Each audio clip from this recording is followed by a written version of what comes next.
Welcome to Sense of Style. I'm Stuart, and I love finding hidden gem fragrances, especially reasonably priced ones in this current fragrance environment. There's actually a really good video by Ash from GentSense. I will put the link in the description, where he talks about why fragrance prices are so high, how high they are, and some, strategies to cope around it. And that's one thing that I've always done. I'm not one of those channels that have unlimited resources when it comes to buying fragrances.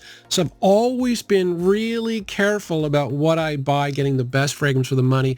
I think a true classic that I just discovered is Eau de Baux from the house of L'Occitane en Provence.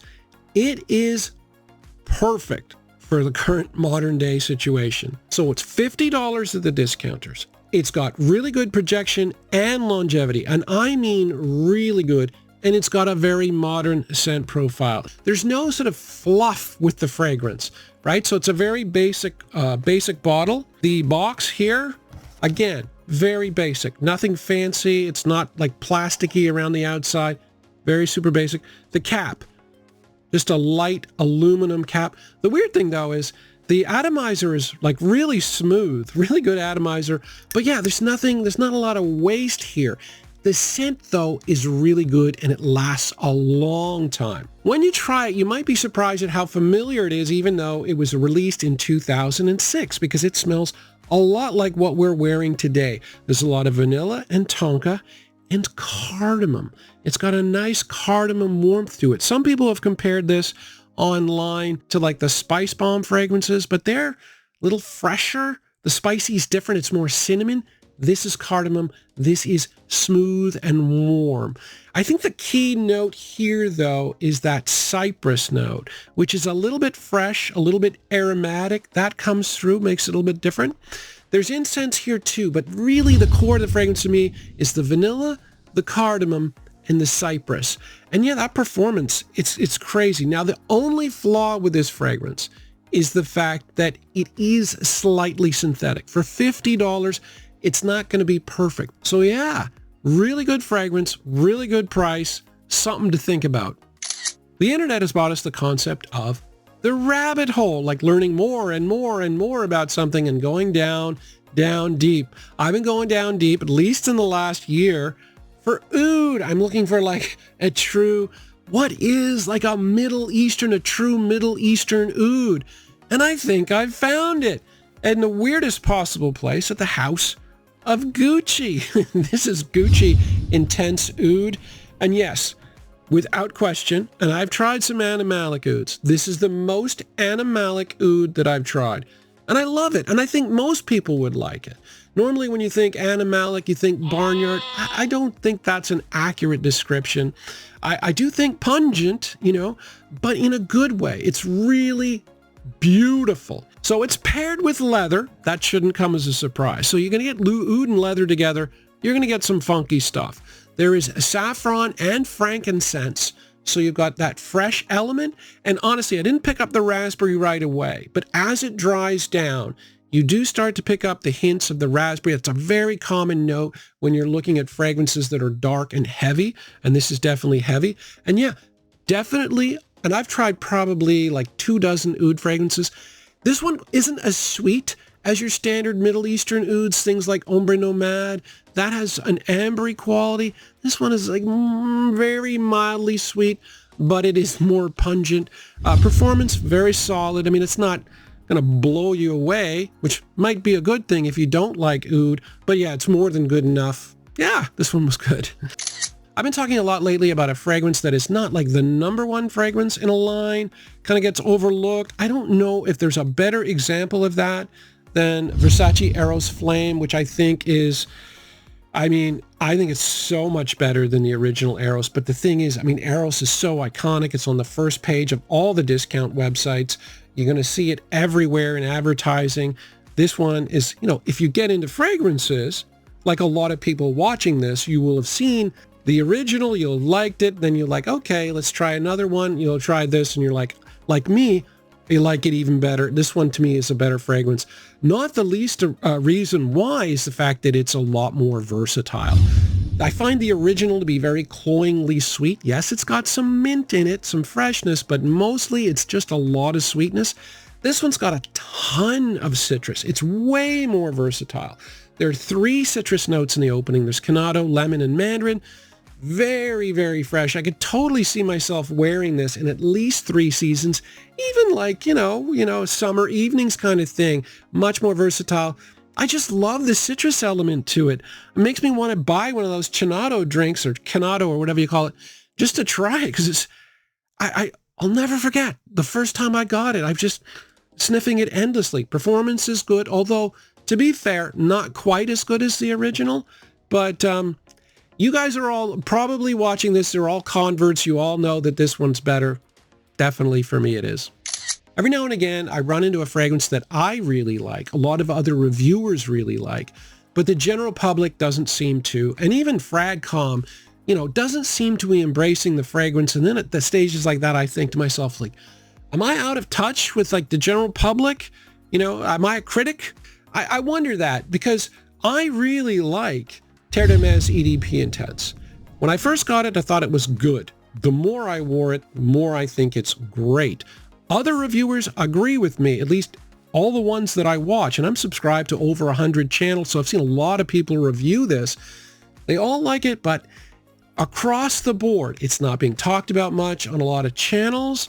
It doesn't seem to be all that popular, and the fragrance ratings are pretty low across the board for it, but it's really good. So to me, I get 3 notes essentially.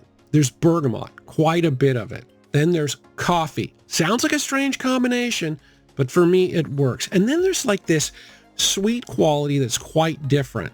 Now, some people, it's supposed to be a licorice note, but I don't know if I get licorice exactly. I definitely get sweet and a different kind of sweetness that I get elsewhere. Some people pick up licorice for sure. But either way, those 3 notes together, really, really nice. I'm still struggling to find out why more people don't like it, because you combine that with the performance, which is just outstanding. Outstanding, both in terms of longevity and projection. Nobody is going to doubt the performance of this.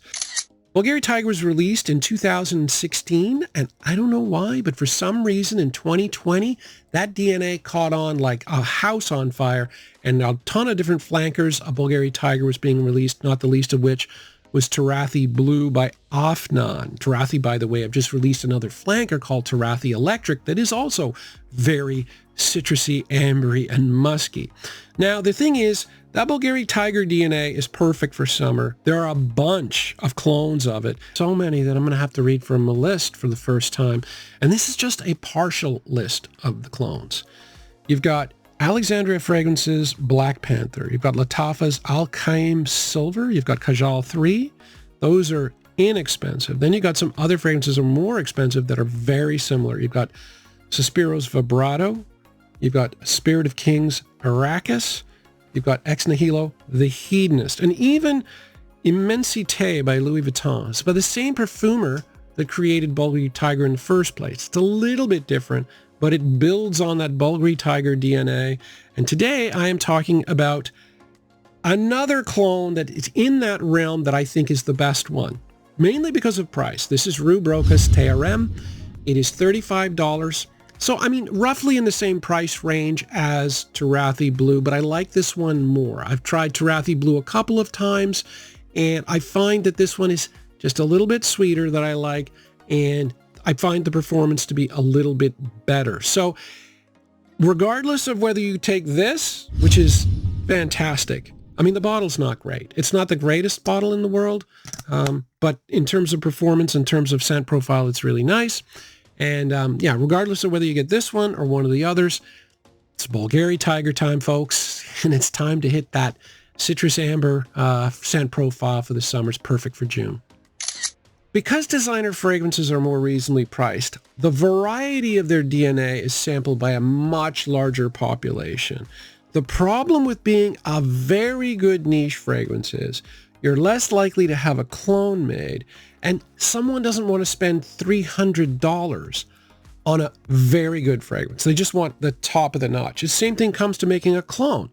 You're more likely to have a clone made of like a supremely good fragrance than a very good one. So a lot of niche DNAs go under the radar. That's why the release of a lot of new clone houses that are doing very good niche fragrances That's getting bigger. I think that's a good thing. Initio Side Effect is a very good fragrance DNA. Not quite at Baccarat Rouge 540 level, but really good nonetheless. I'm so glad that it's being cloned.